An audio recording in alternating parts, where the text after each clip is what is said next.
Here we go. We're getting ready for the Celebration Bowl. We have Howard, we have FAMU, but right now we have the president of the NCAA, Charlie Baker. Mr. Baker, thank you so much for hanging out with us here. Man, your first year on the job.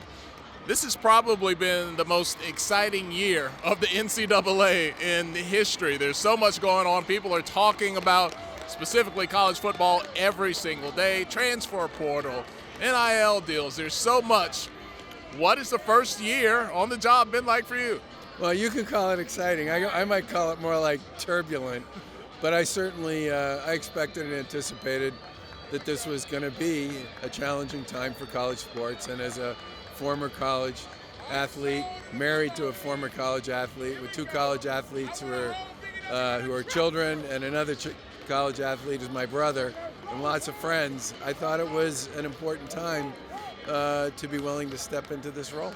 You come out of the business realm. You were a CEO. You were the governor of Massachusetts. What was it about this job that was so important, and what was it about this job that called to you?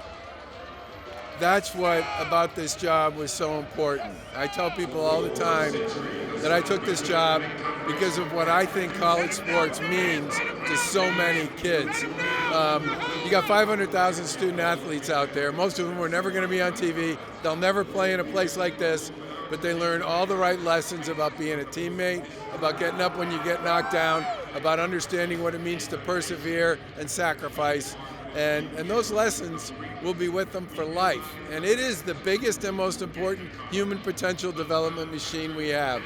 And we really need to get the next few years right so that it continues to have the ability to support student athletes and give people the opportunity that comes with being a student athlete and going to college and graduating.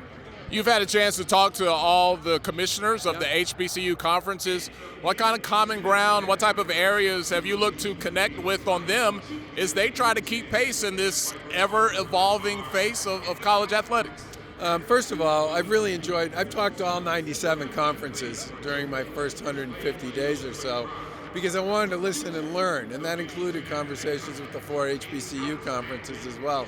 And I think the biggest thing we can do for the HBCUs is 3 things. Number one, we need to help them stoke their fan base. This is one of the biggest things I think we need to do for all of our colleges, which is to do more because of our scale to create fan bases and grow the fan bases, because at the end of the day, the fan base is what creates excitement and what creates brand. And that's what everybody's looking for here. The second is, I think we can help them with the cost of what they pay for stuff. We've never really tried to create a purchasing collaborative as an organization, and yet we have 1,100 members. They buy a ton of the same stuff. We could save everybody 10, 15, 20% on what they pay for all the product that they buy to support their programs. It's real money that they could turn around and reinvest in other things. And I think the third thing we can do is be flexible about how we think about the way these organizations need to operate, what divisions they want to be in, what sports they want to be part of, and to recognize that, kind of the standard way of doing stuff historically just isn't going to work going forward. All right, this isn't your typical HBCU experience in the Mercedes-Benz Stadium every week, but this is the pinnacle of the year, the Black College National Championship for many. Your first trip to the Celebration Bowl, as you look around and kind of take in the pregame festivities, what are your thoughts? Well, first of all, I made a commitment when I was talking to the conferences that I wanted to come to this game. I also wanted to go to some other games beforehand, and family stuff and other things got in the way. So I'm very glad to be here. I'm also going to go to the basketball tournament, which I'm really looking forward to as well. But I think for me, this is a chance to see some of the most storied and prestigious institutions in the country go for it. And as I said to you earlier, my wife is a Northwestern grad. Her reunion was the weekend that Howard played Northwestern. So I've always seen Howard play, and they gave Northwestern all they could handle. It was a 23-20 game, and it was a nail-biter right down to the end.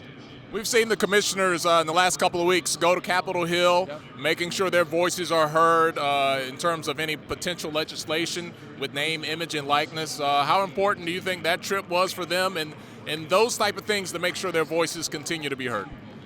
Jackie McWilliams and I have talked quite a bit about this, and I personally believe that the HBCUs have as much influence or more as virtually anybody else who goes down there and talks to people.